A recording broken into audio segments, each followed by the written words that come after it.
Welcome back, guys, to the Magic Lines podcast, YouTube show, whatever you want to call this. I'm your host, Stephen. It's been a while. Welcome back, those of you who are rejoining us. We've got a very special treat today. Got my boy CVO Trades, who we're gonna see if he likes the podcasting life. If he does, maybe we can make this a regular thing. I hope it. Hey, bud. Don't worry. He will talk. He will be talking, but I think he's a little shy, so no face cam. But we just need him for the charts. CVO, welcome. You are one of the better traders I've had the pleasure of talking with. There's a lot of LARPs out there. I think you and I started talking, and it was kind of love at first chart. I just felt like you spoke to me, and you understood my brain, and I think you do a good job of filling in a lot of my blind spots, and hopefully I do the same for you. So why don't you say hello, give everybody a little background, where you came from, what you do, how you trade. Awesome. Yeah, thanks for the warm intro and the kind words. So CVO Trades, I think I started in crypto 2015 or 2017, so experienced a lot of manipulation, deep bear markets.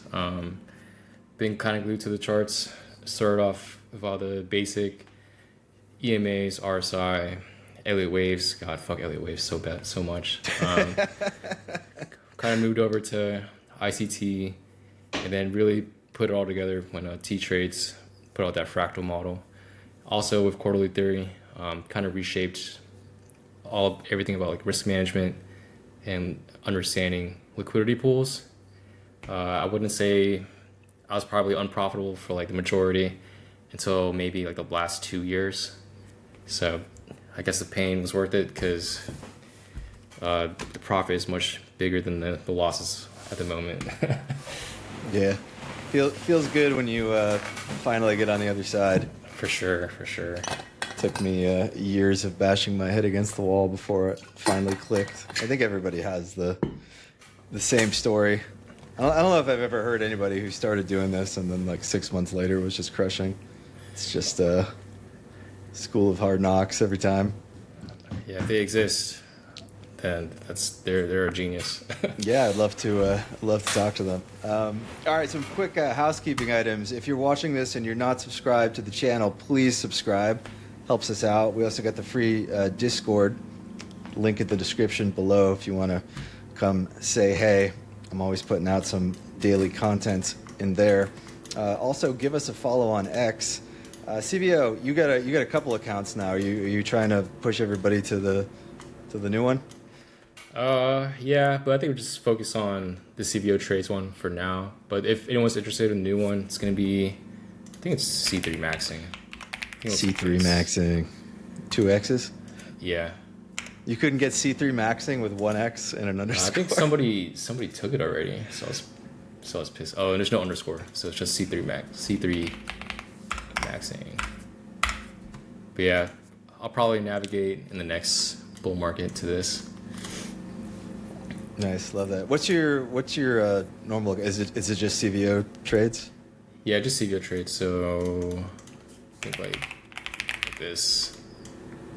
Let me make it bigger. Sweet, love it. All right, let's jump into the markets. You and I have been talking about the stock indices, whatever you want to call them, for like many weeks now. It's been many weeks of pain, where it looks a lot like where we were a few months ago at the moment. Hopefully not. God. Good God. Yeah, you and I had a spirited debate about this at the beginning of the year. I was wrong. You were right. I'm stupid. You're smart. I didn't say that. I said that. So congrats on that. But it's always a new trade. So where do you think we're at right now? How are you seeing things? Obviously, this is a range. Obviously, we're chopping. But you seen any indication we're going one way or another right now? Were you interested in buying?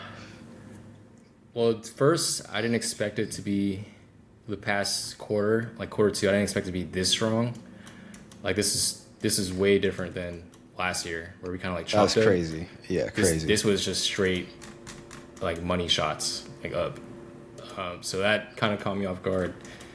I think this is what's leading to this terrible choppy sideways range. We are at the -1, or I guess the standard deviation 1 fib extension. So it makes sense that we do have like a consolidation leg. Where do I see us going?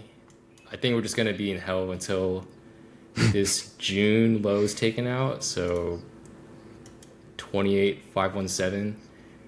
And if they really want to get down, then maybe May's low. But I think June low holds. What do you think? You know, I would love if they made it that easy for us. I feel like that would be the easy mode. You're thinking June? You said June low, right? You don't think we're gonna get to May low in the Nasdaq? I assume. Yeah, correct. Yeah, Something like I kind of this. feel the same way. I mean, the easy trade for me would be looking to just bid around 28.2 or so. I think if you zoom in on like the 4-hour chart or something, you could probably see a little like demand just chilling below the June low there. If you go to the left, yeah, it looks pretty juicy.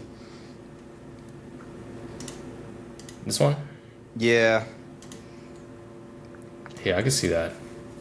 I like these setups where you have a pretty solid expansion. Obviously, things are bullish. We haven't really swept out the high, so it's not like there's anything super ugly at the highs right now. Like, I really don't want to see us push up and then just kind of break out and then get back in the range, because then I don't know that I'm excited to buy if we then go to 28.2. Which is unfortunate, because I do kind of feel like we're going to go up in the short term. We could talk about that in a bit, but yeah, this setup that you've drawn here, you're basically outlining an SMT, which for those who are not super deep in the trading, it's basically when you take two correlated assets, right? Normally you like to long when like liquidity is swept to the downside. And there are certain situations where you don't sweep liquidity and then you go up and you're like, what the hell happened there? But oftentimes, if you're like on the Nasdaq, right, you may see the S&P 500 take liquidity. So one asset takes liquidity, the other doesn't. You have permission to long. You don't have to wait for that sweep.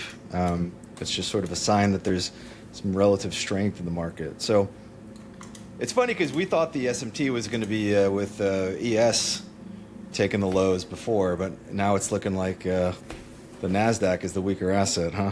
Yeah, I did not see that at all. So I don't really know what's dragging ES up. So I guess tech is weaker for the next leg. What do you?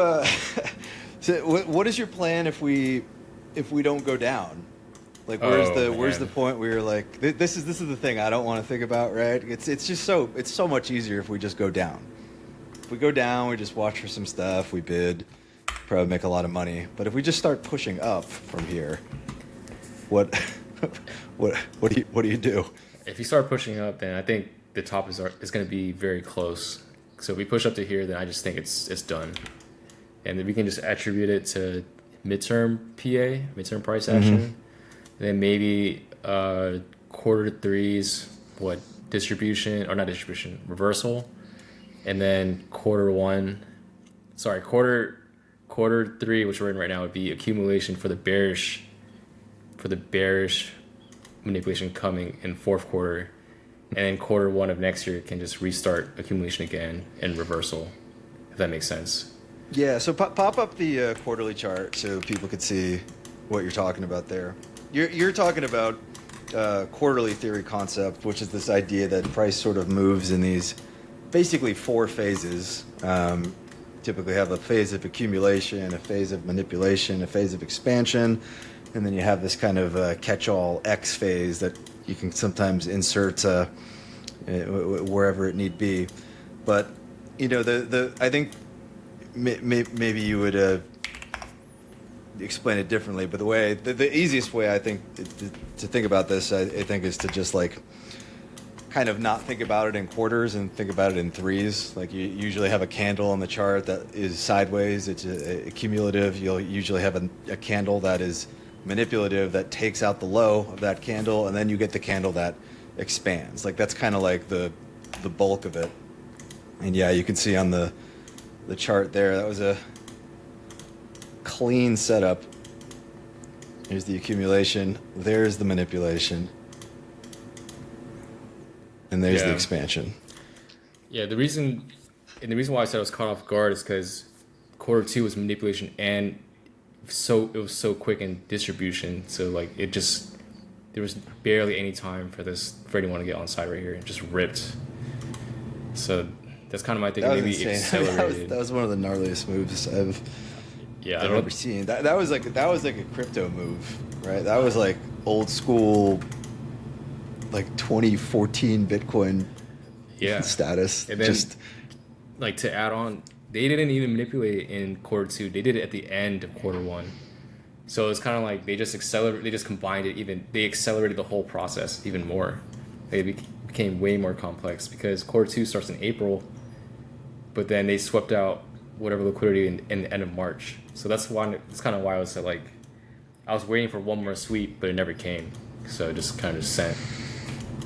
Yeah, I was right there with you, buddy. It's been a rough time trading with the Trump admin. I'm not gonna lie. It's just way more volatile. It's just a giant clusterfuck, and then I'll let you rest on the weekend. Yeah. It's just pain all the time. Oh man. Okay, so basically you're thinking if we push up here, we don't take the lows. You're thinking this quarter could be the accumulation quarter, and then maybe we get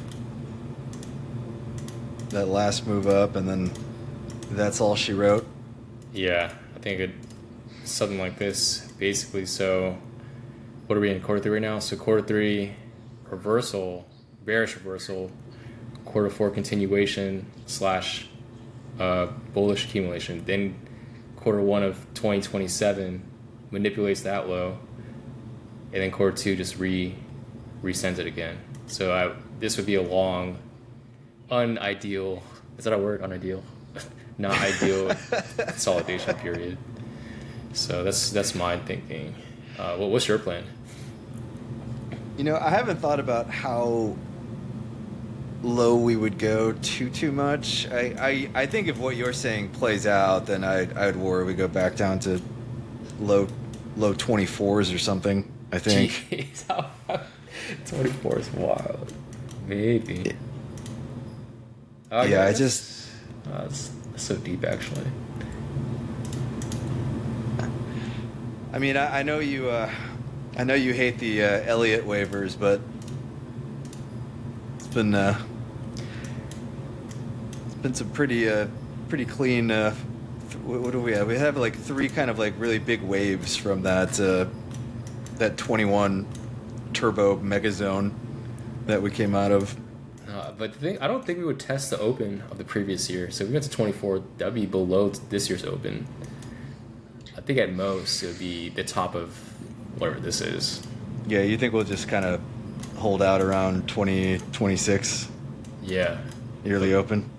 Yeah, just validate this FEG and continue to go. I could totally see that. I mean, honestly, the high of March that's probably an interesting level. I think price is going to want to come back to that 25.7 level, which would just be a little sniff below the yearly open. So, yeah, I mean, getting back to your question, what is my plan? My plan is to, right now I'm actually kind of like relatively aggressively long from this level, but with like a very like medium term time horizon, because I do think we're going up from here. Kind of put my balls on the line. Maybe I'll be wrong again, but it does look like we're going up from here. But like if we get like kind of like a strong push out of this area and we never take any of those lows, like I'm probably just gonna go at least like half cash I think, and just wait out. I just feel like something's gonna happen. I have so much PTSD. Yeah, it would only be, in my eyes, safe to me is if all three indices simultaneously broke up. Like there was no SMT at the highs. Then I'd be like, okay, maybe this has the makings of a real move. But I give that very low chance if we go up first. Yeah, I agree. So, the game plan is just be long right now. If we lose, we shouldn't really lose that hammer daily candle there on the Nasdaq.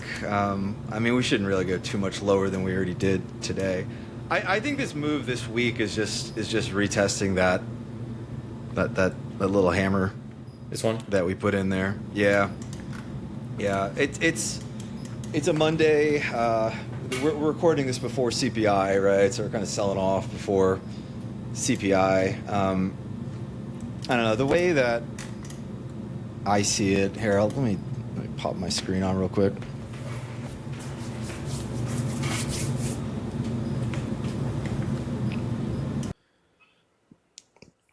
There we go.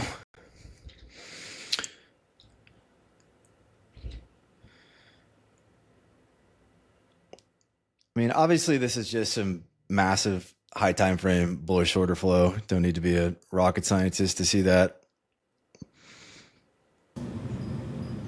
This just looks like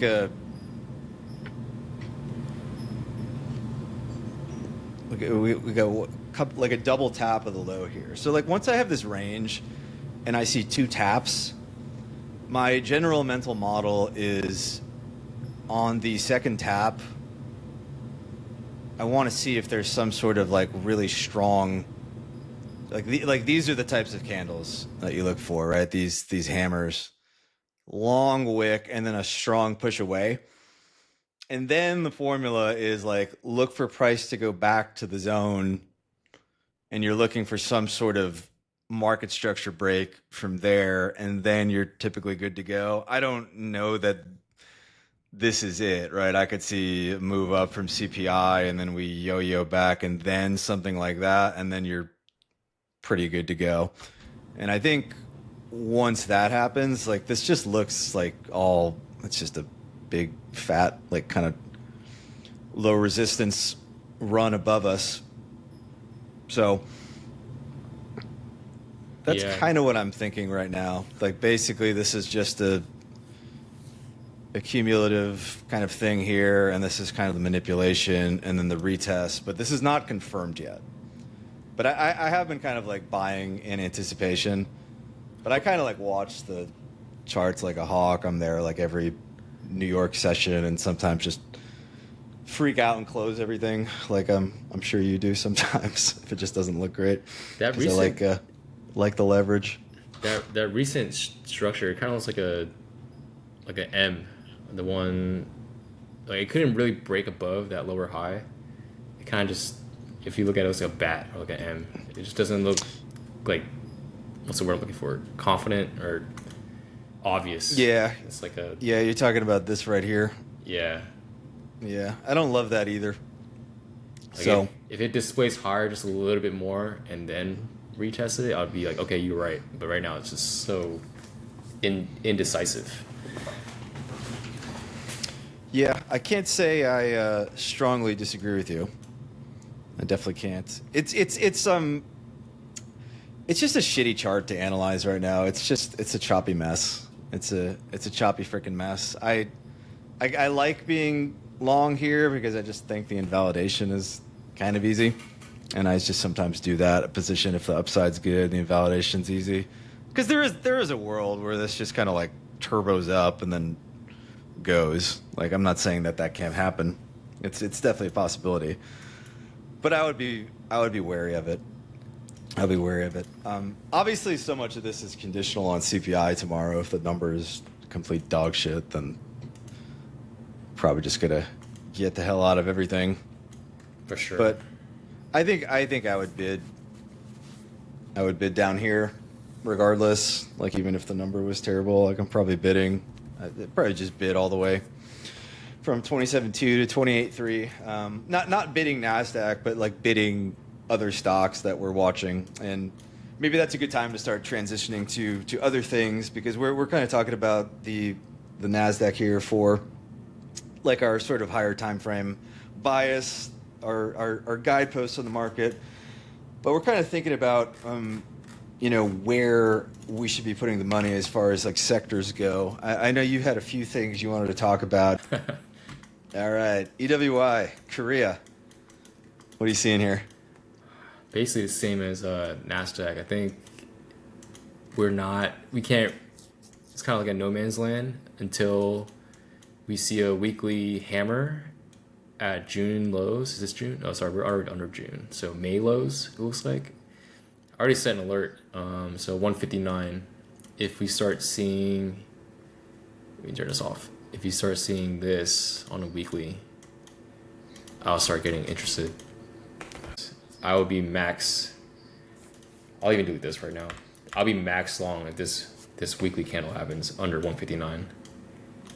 And then we just. What are you longing there? You longing? How aggressive you going? You 1 4-hour close above that, and you're pressing the green button, or you waiting a little longer for the weekly to close, just because I've been burnt so many times trying to be an early. Oh, I know you're gonna wait for that to close. I'm just saying, are you gonna immediately get in like when that candle closes, or are you gonna do a little? You can see if there's some action above the high first. Oh, no, I'll probably just. Like right before that week closes, if it's going to be green or above, I'll probably just send do 50% in, and then another 50% on this above it. So just projecting, like if you start closing Friday around, I don't know, 163, then on Monday you start taking 163, I'll just send it. How would you approach that?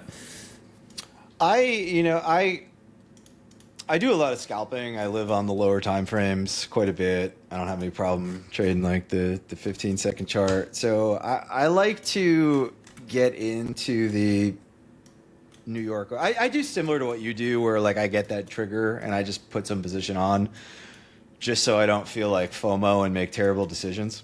So I probably put like 20% on that candle. If I'm trading that weekly candle, I'm usually looking for, like in a perfect world, some sort of like Monday accumulation. Maybe there's like a gap up next week. Maybe there's like a Monday accumulation, and then you're looking for that 4-hour setup, like some sort of 4-hour down close candle, and then a 4-hour candle back above, and then just kind of send it there. We'll stop below like the weekly low, gotcha. and then call it a day. But that'd be a good setup, because that setup you drew is a setup around a monthly candle, and a rather thick monthly candle, I might add. So there's a lot of juice on that move. I mean, that would potentially be, even just to the high, that would be like a 40% ripper, which is, 3-4 years of returns for most of the index following people. So Crypto bros too. Yeah. I don't think you can measure the returns with a positive number, so I don't know if that's good. Yeah, I mean, that level you pointed out is really interesting. I mean, that 159, 160 level, it's a very flat bottom. It's like a flat bottom monthly candle after a strong up move. There's like that fair value gap behind it. So those kind of monthly imbalances it's such a good setup for not just trading, but like investing, right? Because you're taking a position on the monthly chart. You can get like a really high time frame move from that. There's like a monthly order block there, 120, 121 to 150 or so, and it's a good order block because there's a consolidation, and it takes a bunch of liquidity and then pushes up. And oftentimes that's going to be like a multi-leg move from something like that, versus like you're taking something from like a propulsion block or something. It's not quite as sexy. Maybe you're just taking that towards the prior range high. But something like this, there is a world where you get in at 158 and then it pushes, well above the 250s, 300s or something. So I hope that's what we get here.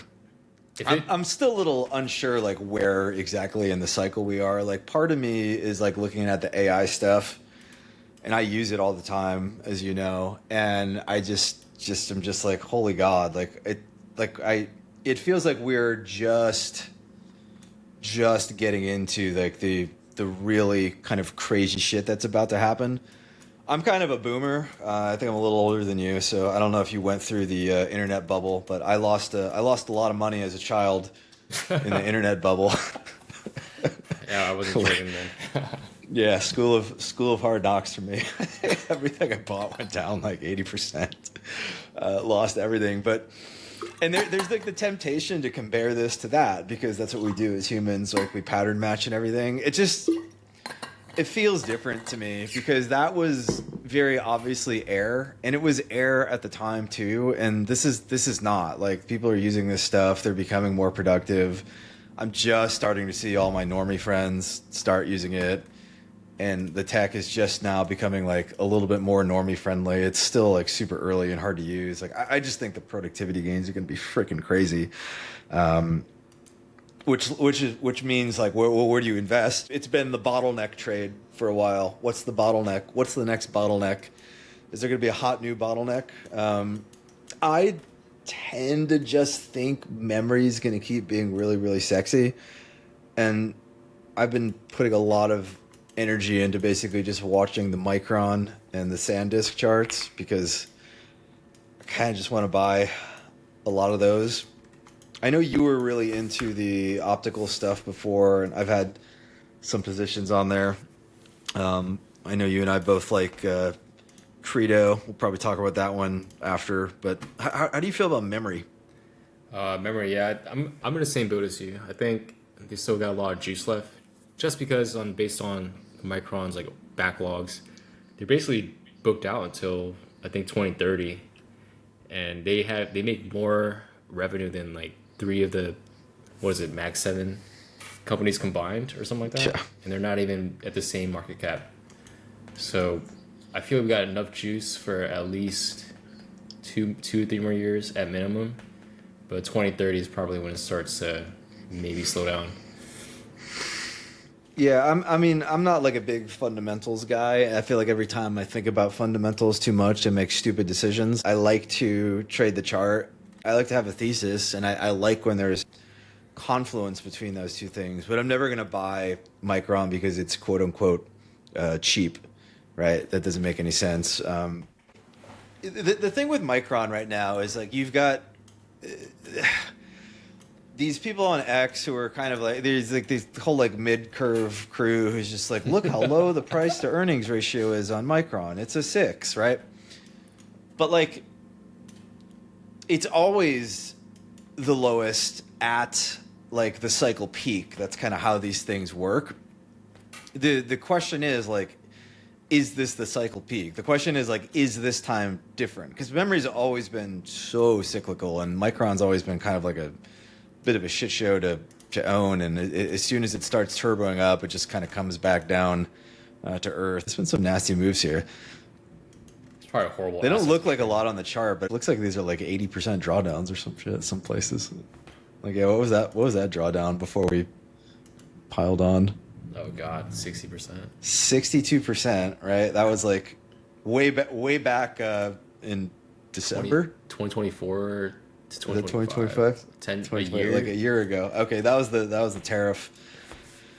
We pulled back to $60. Damn. Yeah, these things move. I mean, it's hard for me to see how memory is cyclical this time around. I spend like half my freaking life nowadays like playing with these agents, right? And just trying to figure out how to extract more value from agentic AI. And I know that I am like 1% of where I'm going to be like 2 years from now, 3 years from now. And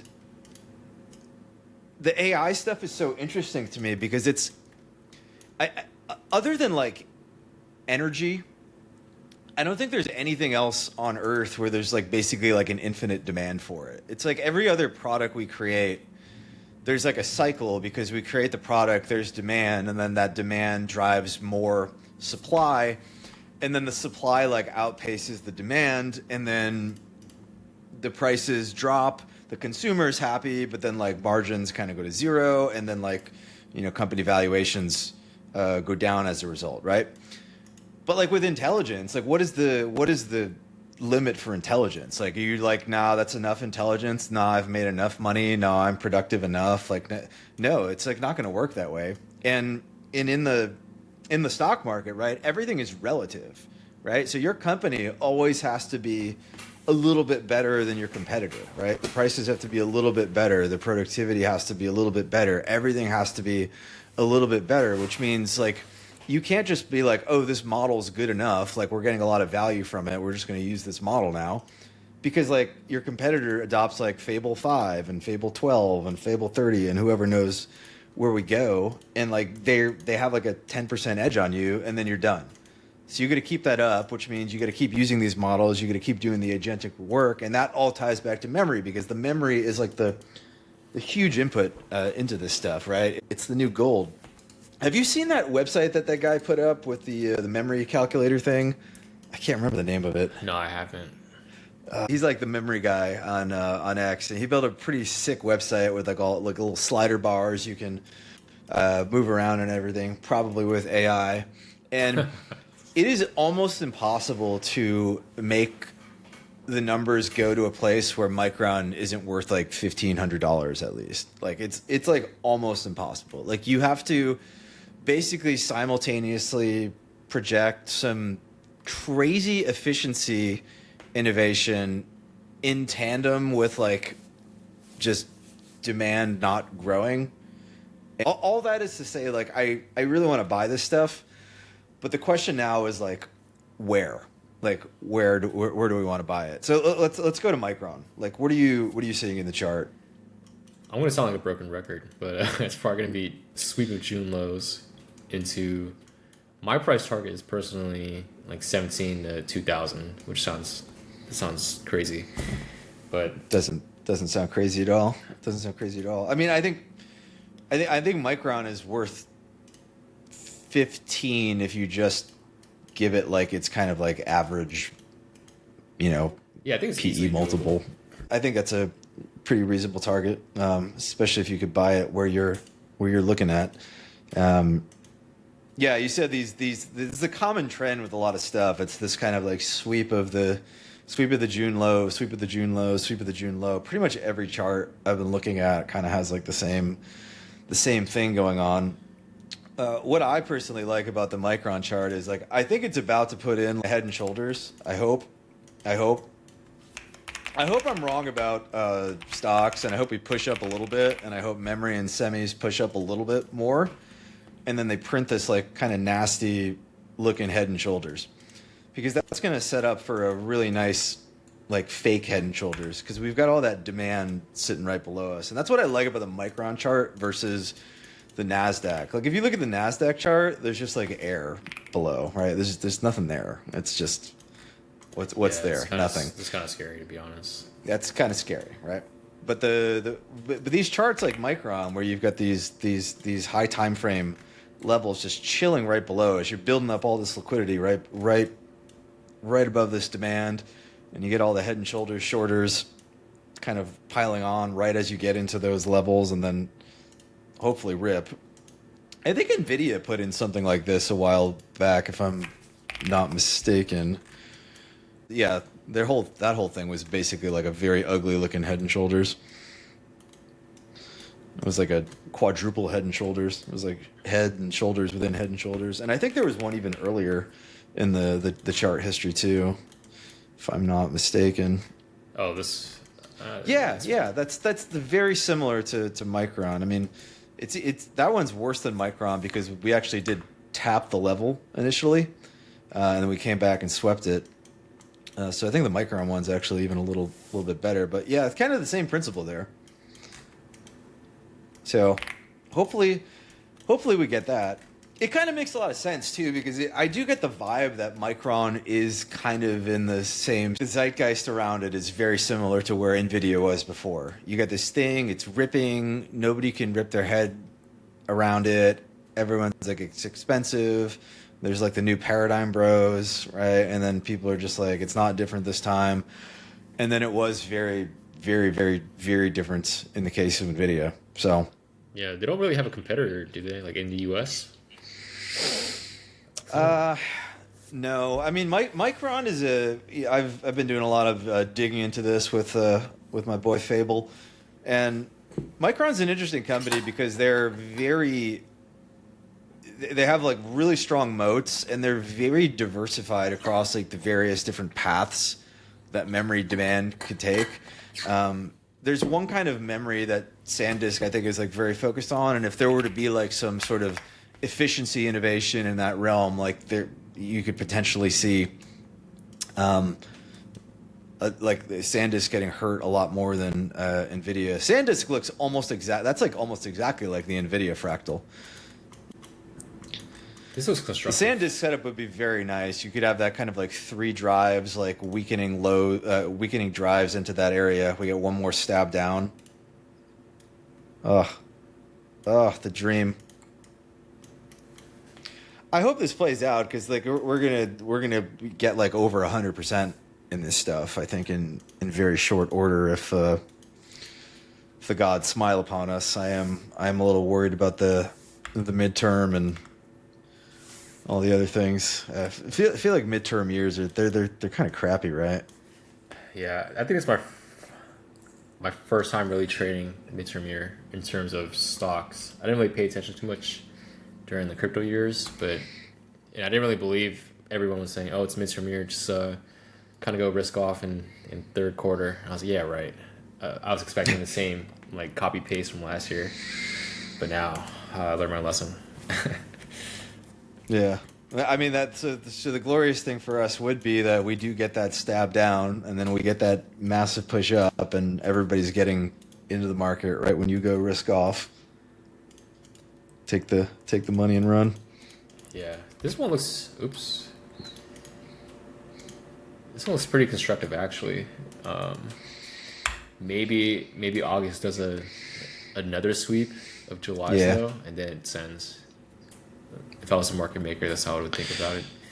It looks pretty well set up for that. I don't know if you do this, but I really like to use the boxes with the mid range, right? Because that May zone that we tapped, like if you draw like a box on the May zone from the high to the low, that created the move up. Yeah, so that low to the high to the left of it, Oh, and you got to add that little sexy little midline.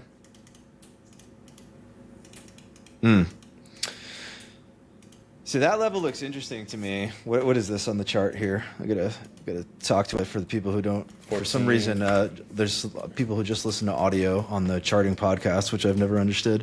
Yeah, 14. So that's sexy too because you can see that little order block you got there that price never came back to, and there's kind of like an even higher time frame zone kind of stuck at the bottom of that range. So there's kind of like a couple of areas with really good confluence with the mid range. And yeah, if it wants to go take that flat bottom candle, we get that too. I think for the people who aren't traders, you just kind of limit ordering down at all of these levels and trying to average in at a pretty good price. Obviously, nothing's impossible, but like I would be pretty surprised if we just like knife through this entire area and then everything's just over. If we did this, yeah, that would. I'll give that. That low would be. probability, though. Yeah, I think it's low probability, but like yeah, if we take that low, yeah, that retest, like I'm probably not thinking it's a sweep. I'm probably thinking it's a retest and bad things are about to happen. I don't know.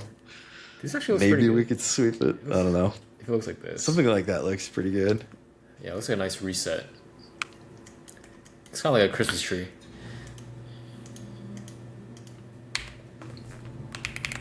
It's a beautiful thing. Yeah, I mean, like once you expand up like that and you don't really hold the mid range, there's very high probability you just kind of retrace all the way back to the origin of that pump, and that's kind of where we get to that flat bottom candle area around. Is that 1375? Yeah, 3075, the flat bottom. Yeah, yeah. I sometimes when I'm lazy too, I just bid these levels, you know, smaller size, but I'll just kind of ladder them down at these kind of key areas and just kind of see what price does. If you get like a level and it hits and you're expecting like there should be like a pretty strong move, but it kind of doesn't give it to you, you can kind of just like take the bounce, take some money, and then close it out, and then just ladder another bid lower. go slowly. If price pushes up away from you and you don't get all your bids filled, that's fine. You just wait. If price keeps going, it leaves behind like new zones. There's going to be a retrace, unless you're me during the last post-Iran thing. But normally you get that retrace and you can bid. This is a pretty interesting spot right now. We're kind of coming into that little hammer candle there. Yeah, I think they printed this to kind of like fake. I mean, it can still be valid if we reclaim the weekly open, and then we can maybe expand. But I give it low chance right now. Maybe they had a 3-day manipulation. No, they didn't. Yeah, I think it's a low chance too that's like the reversal. the perma bottom. Yeah. Yeah, the way I see it, you got this is basically your origin zone here of this entire move, the sweep. This is one leg, strong leg down.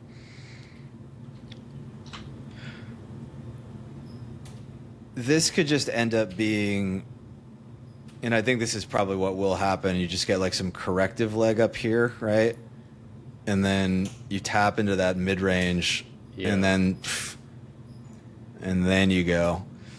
That's pretty common. You know, you sweep the high, you get the big leg down, you take a major point of liquidity, so you get a strong bounce out of it, and then everybody thinks that they missed the bottom. They pile in, you stack up this low resistance liquidity, and then you just like nuke it. If we had already tapped, you know, this kind of POI up here, but this isn't. It hasn't been mitigated yet. I have some SanDisk. I'm hopefully going to buy more this week, but I would sell everything by 21, right? Because my thought process is going to be, okay, even if it does want to go up, it's not going to V reverse through the entire thing, probably. So let it hit that area, watch the rejection, see if it's like a strong rejection or see if it's just a little bounce, right? If it's not a strong rejection, if it doesn't break down, if it doesn't give you like some strong expansion, then like, yeah, maybe you can see if it's kind of chilling, and then you like think, okay, maybe I can get back in this. But like oftentimes just by selling and waiting, you dodge like some crazy move, and then you end up saving yourself a lot. Yeah, I just think this whole area here is just very interesting. What would the chance be, or what percentage would you give that it's topped for the year? Topped for the year? I don't know, 20%. All right, I'm kind of in the same boat. I feel like if it was top for the year, it would be like the quarterly wick. It would be like an ugly 3-month candle, but the way they made it look, it just looks like it's an expansion, retracement to expansion. Like it should be a bullish profile. Yeah, the 3-month looks really good. Like it'd just be weird if you just saw just up all the up can and then it just goes down and it's over. Right? That's like not usually what you're getting there. Oh God, what a chart! What a chart! There hasn't been a. When was the last red monthly candle, man? The last red monthly candle was July 25. Oh my God! I didn't even notice that. Holy cow! Actually, if you look at it, every time it took the low of the previous candle, yeah, it kind of just went. So maybe it just goes. That'd be funny. Yeah, what did it look like the last time? I'm curious. Oh, it just went through it. Just pumped. This makes sense to me that it did it here. It's probably a flat bottom. Yeah, I mean, like here you have this huge push up, right? And then it's like, oh fuck, right? And then you create a big gap coming down. Whereas here, like this is just all corrective, right? Yeah. It's not really any big gaps.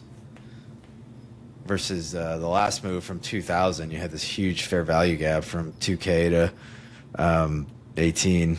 So little bit different contextually, but it kind of front ran this area though, huh? Look at that.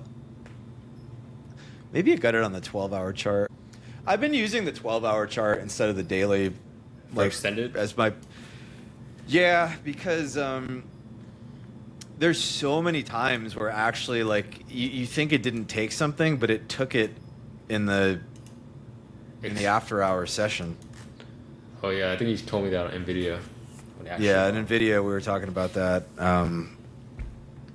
Yeah, and you think you're waiting for something that already happened. I've definitely observed that these after hours moves they are quite sustainable.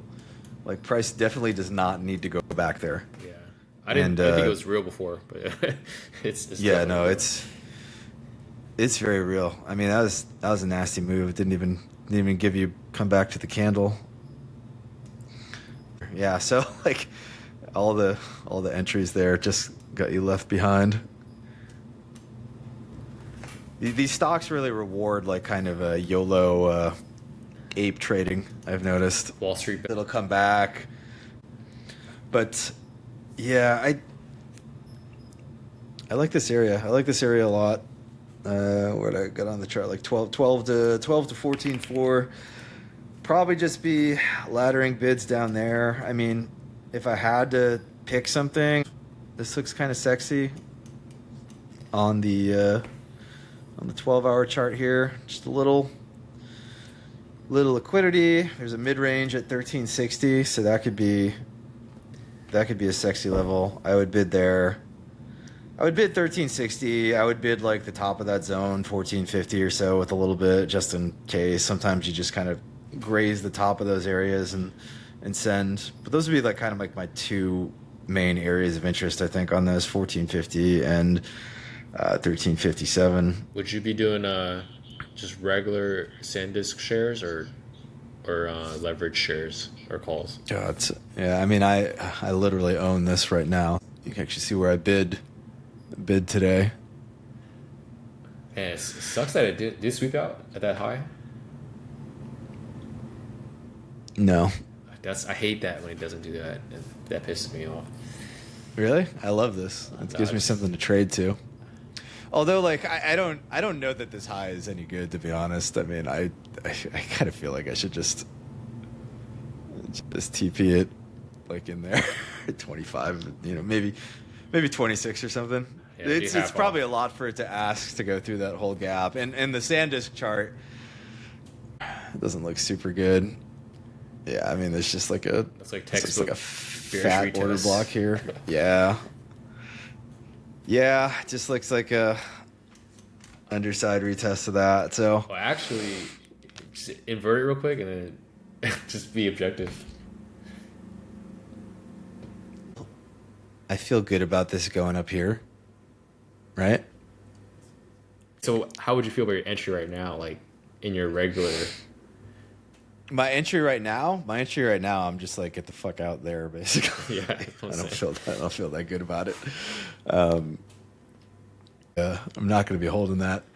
I feel like Micron didn't look quite as bad as SanDisk does in the shorter term, but maybe I'm tripping. Guys, if you're not inverting your charts, you're missing out. It is very handy. Save myself a lot. Yeah, it's a true objective test.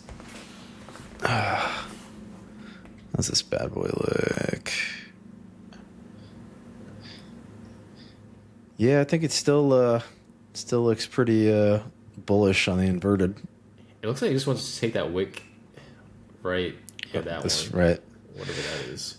Yeah, it's just a great setup, right? This is just like such a nice thing where you get a heavy expansion, you get some consolidation, you leave behind these highs like right under the zone. Oh, it's like the dream.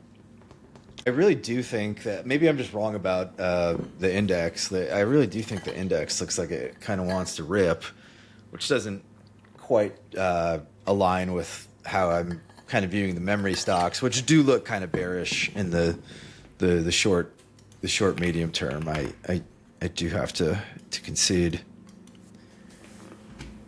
Yeah, I don't share the same sentiment. I think indices look bad, so I can't agree with at the moment. What happens if I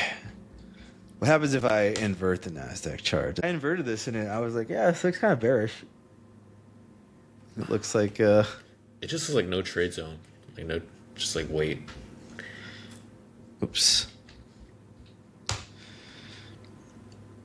I mean, I take a lot of range trades, and this is like a setup I look for when I'm just kind of scalping or range trading. Like I have a range established, and I like to look for kind of like a couple taps and price to just kind of crawl back up, because then you get these kind of dump moves into these.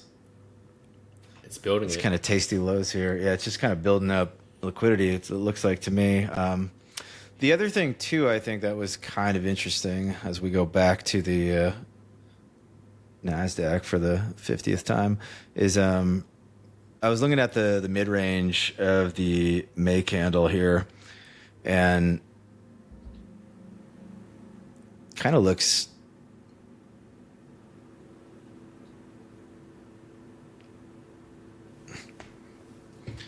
like normally, you know, expansion candle, if you're looking for continuation, you're looking for price to kind of do something at the mid-range, not really accept above the mid-range of the prior candle. I don't know. Maybe you could say there was a little bit of acceptance up here, but like here it's just like, okay, back. Looks like another failure there. So maybe I'm tripping, but yeah, it looks like it's going to come into here and dump to me. But that's not what memory looks like. So I could be wrong. I could do the Kanye meme, but I don't know. Yeah. I mean, and normally when I spend hours looking at the same chart like this, it just means that it's just not a good setup, and you should just move on with your life. I can't help that. You can't help not knowing. All right, let's go to the next thing here. Let's talk about Credo. You and I have been agonizing about Credo. Yeah, this is a. I want to say like a pain in my ass because bro, we've been in and out of this thing so many times. this is just the worst. It's a 3-day chart, but if you're not familiar with inside candles, the rule of thumb is you don't trade inside candles, and I've been trading every inside candle on this asset. So, and the range is, and I'm not only that, but I'm on the leverage version, so the range is almost like 30% every session. Credo. Yeah. Credo. But I honestly have no idea. I think it's going to take June lows again, broken record. But it's even on the way up, it's just so painfully ass. Like it's just all choppy. There was no clean move. The only clean move was from when it took this out. This is the only clean move, I would say. Just 1, 2. Oh, that was clean. So clean, and it's been a mess since then. Yeah, after that, okay, maybe this one too, but just the way it moves is so slow, and not slow, but like it's not ideal. What are your thoughts? Chopping. We're consolidating. Question is, do you think we're distributing or do you think we're reaccumulating? God, I've been considering the idea that we could tag like 217 and then go 217, which I think would like totally fuck you, because I don't think there's any way you would be buying that. See, what's 217? What is that like? Is that a gap? It is the mid-range Okay. of that last zone. I think there's also a weekly open there, though. Okay, here. The last 2-week expansion candle there as well. Yeah, but I would think, wouldn't we just go for the flat bottom candle or like this inefficiency, like 206? Because it didn't really fill. It half filled. I don't know if that counts. But yeah, that can count. And like we took like a little liquidity there as well. oh, man, yeah, this to me, I want to be bullish just because we opened low, and so if we were bearish, I would expect us to sweep out here and then go down. So that's kind of like the only hopium I have left. Overall, though, this price action is. I don't ever want to see this price action again, to be honest. I keep looking at it because I really feel like it could go to like 700, you know, Yeah. or like the mid fours. I mean, seems like really very doable to me. So I feel like if it does that and I miss it, I might kill myself. I should use line charts more. I feel like there's a place for them. Honestly, for people that have like a hard time identifying the swing highs and lows and shifts, if I'm like too lazy to like just draw it or just look at it, I put on a line chart and I just look for a CSD because it's pretty clear.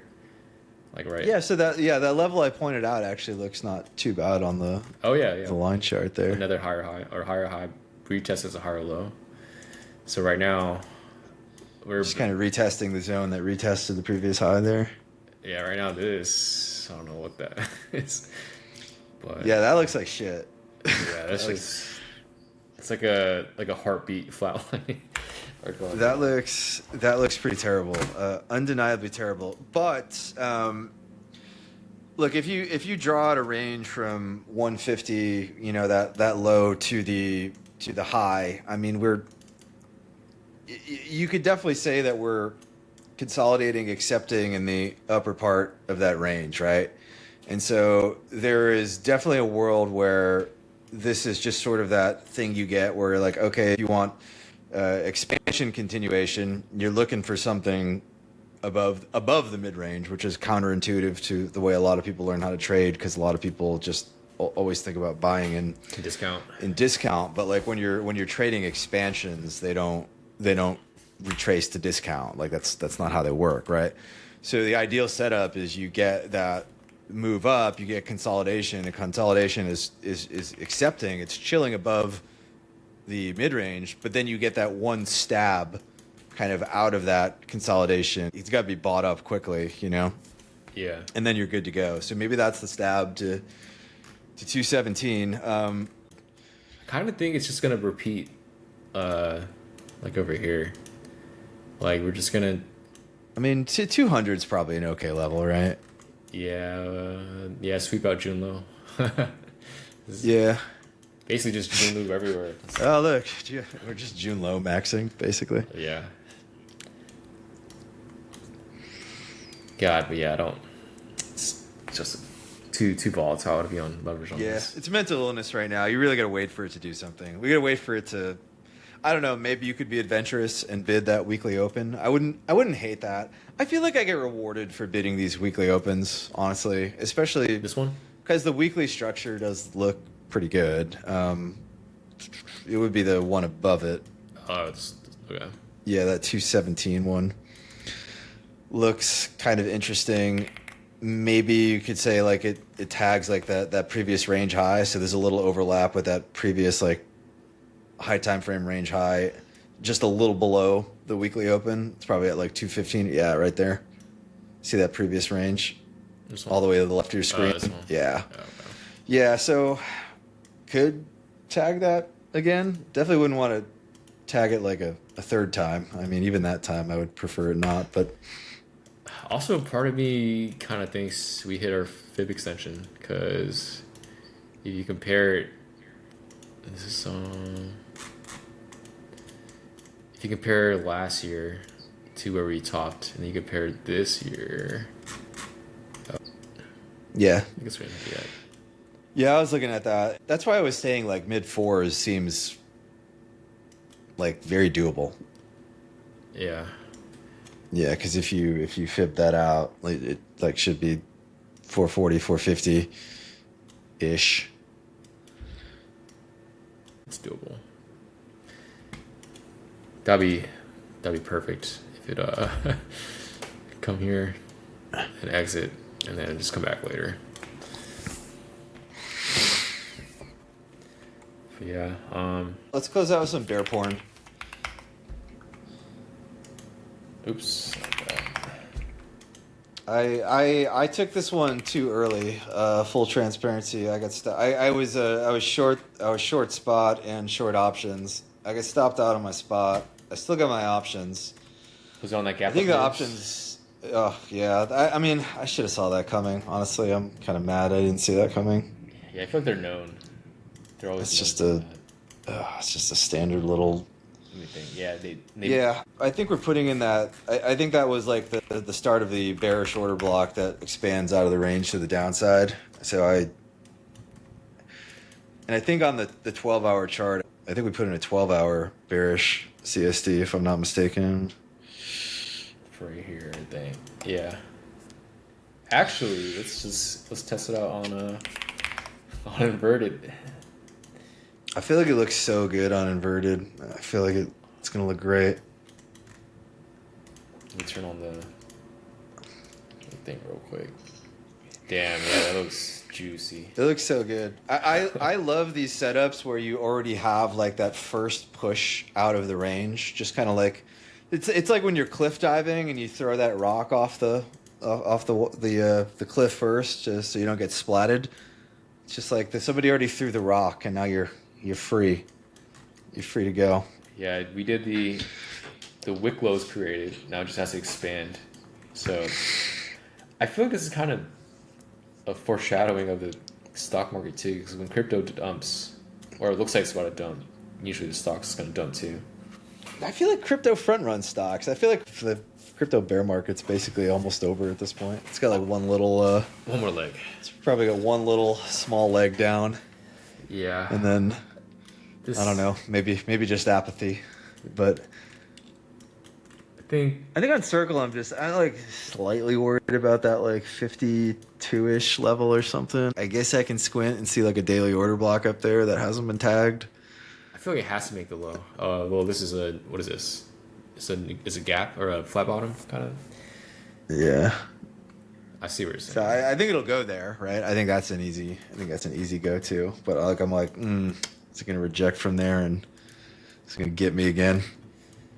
I think you're safe.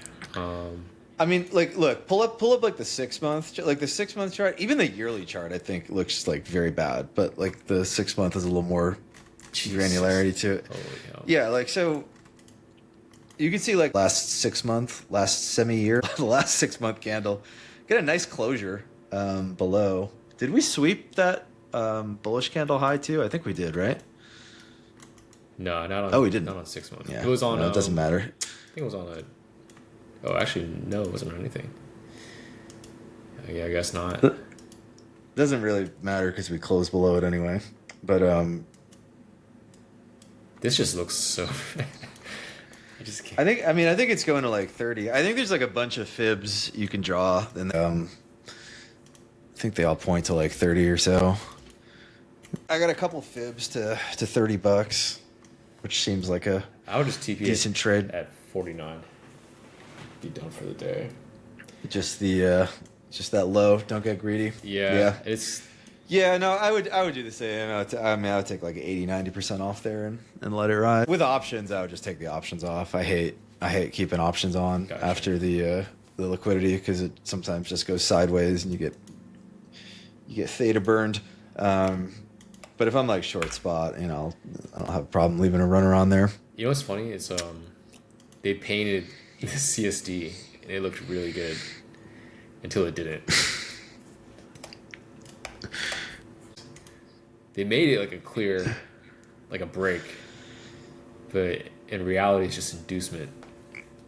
Yeah, you can see all the way to the left. You have like the big daddy order block, like all the way to the left, and we're just no, not even left of that. Oh, really? Where's the? Yeah, the one from there all the way to the top.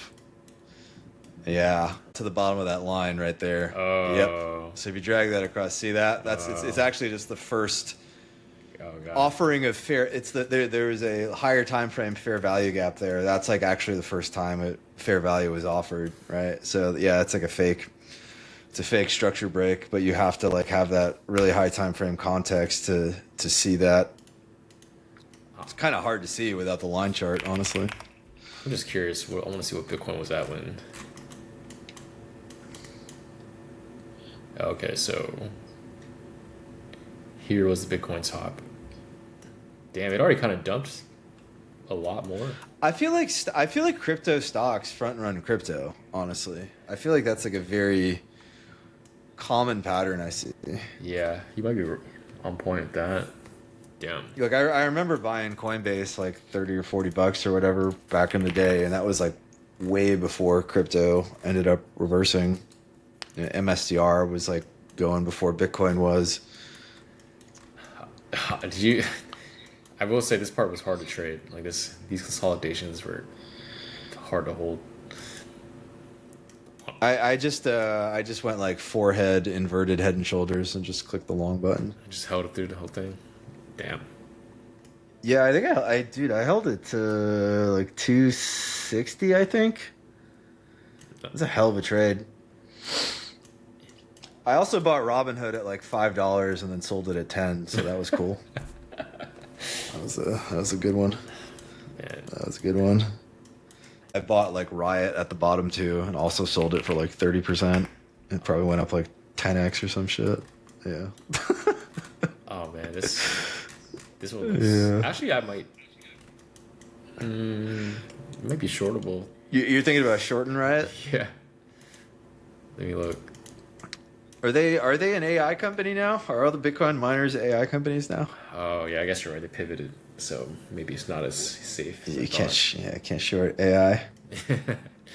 Yeah, maybe next time we'll have to take a look at some of the data plays. You didn't get in CoreWeave, right?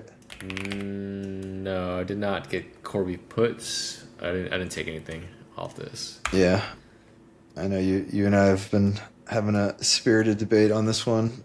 This one looks like I guess we could save it for next time. Yeah, I think it's going to the 60s. Oh god, this what do they do? Dilute the shares? They have a lot of offerings, right? It just looks bad.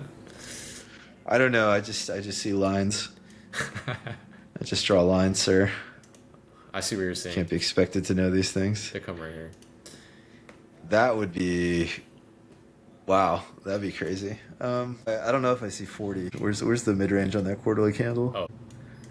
All right, we already tagged it. Yeah, maybe you're right. Get some closures below the mid range there. Or Damn. we have a mother bar. Oh god, it's all inside candles. You're not supposed to trade that. No, don't trade it. Yeah. But I mean, 153 would be a hell of a short. I don't think we're gonna go there though. Yeah. God, it looks ugly.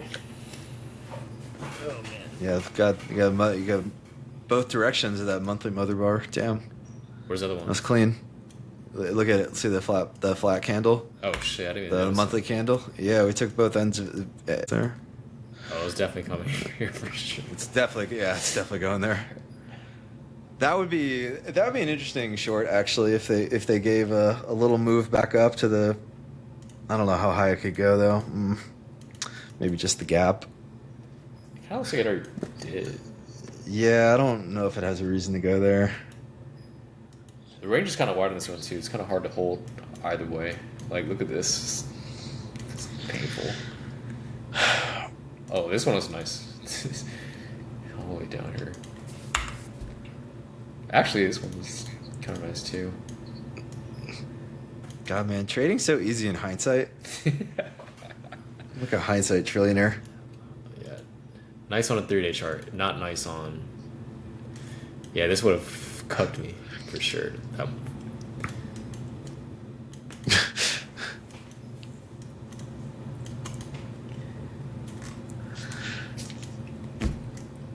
All right.